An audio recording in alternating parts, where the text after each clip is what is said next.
Abantu abakhuluma izindaba zethu kodwa ezabo siyabakhalisa.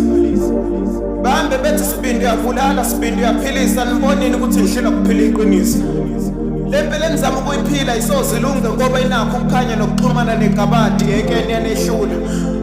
Madoda amasingazama ukuhlanganisa amakhanda mhlambe nokukhanya isiphilweni zethu singakubona. Leli gazi lihlelo ukulichitha maniphuma la mhlambe nalo leyo thola ukusinda. Mina ngumeselano sebenza ukwakho isizwe. Uyazi ngidinga usizo. Ngihlela ukutetanisa amagama angakwazi ukuqondisa isizwe. Baphathi bese nithule ngithini manibona leli zwe lichaphazeke kangaka. Sithathela inkolo kancane kancane nonembeze basiphelela. Amadoda sekwazi ukusebenzisa isidoda sawo komama babasalayo. Ngelinye ilanga umagcine bongasabhubesi kumama wakhe.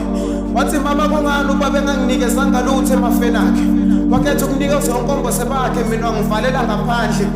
Nami ngidinga okuthile emafeni kababa manginjalo wena uzephenduka ifa lami. Ukuthi umama wami lokho kuyophelela emoyeni ibuka ngiyafunga wena ngisazokukhombisa ukuthi ngubani. Esha uvalo mama kaMagcina mayibona indodana yakhe ifuna ukungena ngendluzulu endlini kaNembeza wakhe. Madoda ngiyanikhuza kusinda wele usukani lapho. Laba bethi mama masifanekeze uthando malibaphelela samukele. Sifunda ukumelana nempilo lapha kusemhlabeni akukazi kwabalula. Abanye basele imali yokuthenga ikhandlela lokukhanyisa isindlela besuke befuna sibe mhlophe. Abanye bayiswele ngenxa yokuchitha kwegazi. Ngisho bezoganga sebakwazi nalokukhanyisa ngemali yegazi. Madoda nasenelichitha kangaka igazi. Mali uthi masinesandla ekucasikeni kwenu.